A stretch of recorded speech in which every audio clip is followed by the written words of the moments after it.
Los libros de Primera y Segunda de Samuel. En nuestras Biblias modernas, estos son dos libros separados, pero esa división es simplemente por la longitud del rollo. Originalmente fue escrito como una sola historia coherente. En este video hablaremos solo sobre Primera de Samuel. Después de que Israel fue rescatado de la esclavitud en Egipto, ellos hicieron un pacto con Dios en el monte Sinaí y eventualmente llegaron a la tierra prometida. Y ahí se suponía que Israel fuera fiel a Dios y obedeciera los mandamientos del pacto. Antes del libro de Samuel, el libro de Jueces mostró cómo Israel falló completamente en cumplir esa tarea. Fue un tiempo de caos moral y mostró la necesidad que tenía Israel de líderes sabios y fieles. El libro de Samuel provee una respuesta a esa necesidad. La historia del libro de Samuel se enfoca en tres personajes principales. El profeta, Samuel, de donde el libro toma su nombre. Luego tenemos al rey Saúl y después de él, al rey David. Los tres hicieron que Israel pasara de ser un grupo de tribus gobernado por jueces a un reino unificado gobernado por el rey David en Jerusalén. Y el libro de Samuel tiene un diseño fascinante que entreteje la historia de estos tres personajes en 4 partes principales. Samuel es el líder clave y el profeta en la primera sección del libro, pero también juega un rol importante en la siguiente sección, que es la historia de Saúl, la cual se nos cuenta en 2 movimientos: la llegada de Saúl al poder y luego sus fracasos. Y la segunda parte trata sobre su caída y su trágica muerte. Y luego del drama de la partida de Saúl, se encuentra con la emocionante llegada al poder de David. Y luego, la historia de David se nos cuenta en 2 movimientos. Primero, él está sobre una ola de éxito, lo cual es seguido por su trágico fracaso personal en la lenta autodestrucción de su familia y luego de su reino. El libro concluye con un epílogo que reflexiona en toda la historia. Profundicemos y veamos cómo se desarrolla. La primera parte continúa describiendo el caos del libro de Jueces. Y se nos presenta una conmovedora historia acerca de una mujer llamada Ana. Y ella se lamenta porque nunca ha sido capaz de tener hijos. Y por gracia de Dios, ella finalmente tiene un hijo llamado Samuel. Y en su gozo, canta un asombroso poema en el capítulo 2. Y el poema trata de cómo Dios se opone al orgulloso y exalta al humilde. De cómo, a pesar de las tragedias y de la maldad humana, Dios está cumpliendo sus propósitos en la historia. Y también trata de cómo Dios un día levantará un rey ungido para su pueblo. El poema de Ana ha sido colocado aquí en el inicio del libro para introducir estos temas claves que veremos a través de toda la historia, como el siguiente. Samuel crece y se convierte en un gran profeta y líder para el pueblo de Israel, al tiempo que los filisteos se levantan como los archienemigos de Israel. Y en esta batalla crucial, los israelitas se vuelven arrogantes, y en lugar de orar y pedir la ayuda de Dios, sacan el arca del pacto como una especie de trofeo que automáticamente les dará la victoria en la batalla. Y así, debido a su presunción arrogante, Dios permite que Israel pierda la batalla y el arca es robada. Así que los filisteos toman el arca y la colocan en el templo de su dios, Dagón. Y luego el Dios de Israel derrota a los filisteos y al dios Dagón sin un ejército, enviando plagas sobre el pueblo.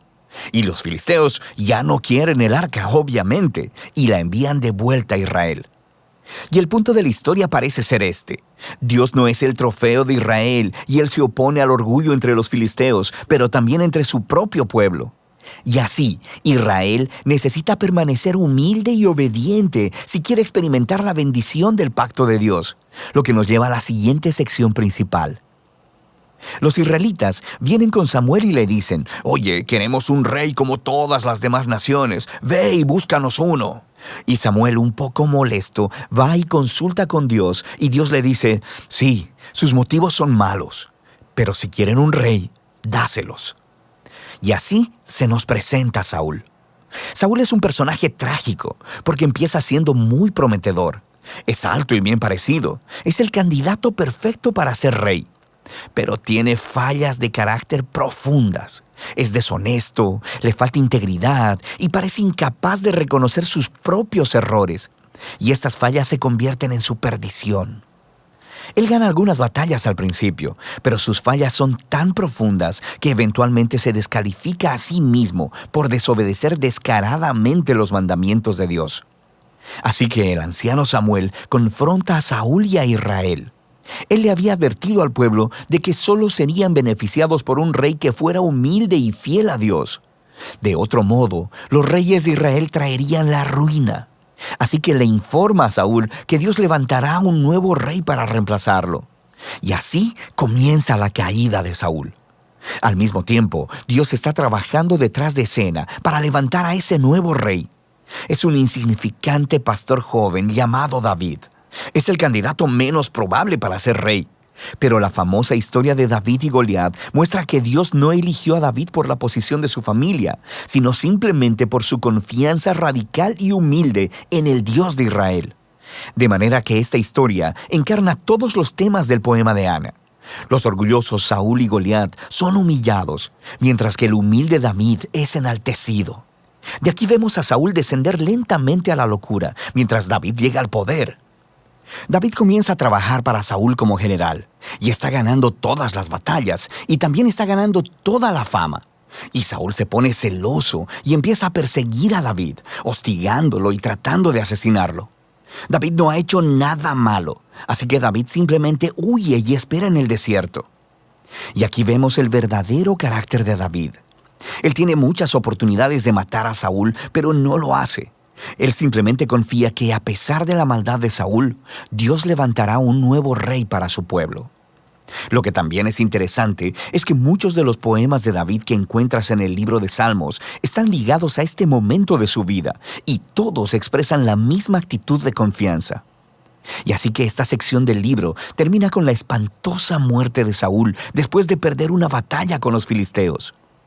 Primera de Samuel cuenta algunas de las historias más detalladas y bien narradas que encontrarás en la Biblia. Y los personajes Saúl y David son presentados de manera muy realista. Y el autor los está exponiendo como estudios de carácter para que puedas encontrarte a ti mismo en ellos. Así que en la historia de Saúl vemos una advertencia. Es crucial que reflexionemos en nuestras propias fallas de carácter y cómo nos dañan a nosotros y a los que nos rodean. Y con la ayuda de Dios necesitamos humillarnos a nosotros mismos y lidiar con nuestro lado oscuro para que la historia de Saúl no se convierta en la nuestra. David, por otro lado, se nos presenta como ejemplo de paciencia y confianza del tiempo de Dios en nuestras vidas. Él está huyendo en el desierto, siendo perseguido por Saúl. David tenía muchos motivos para pensar que Dios lo había abandonado, pero eso no es lo que él piensa. Así que la historia de David nos motiva a confiar en que, a pesar de la maldad humana, Dios está cumpliendo sus propósitos, oponerse al orgulloso y exaltar al humilde. Y de eso se trata Primera de Samuel.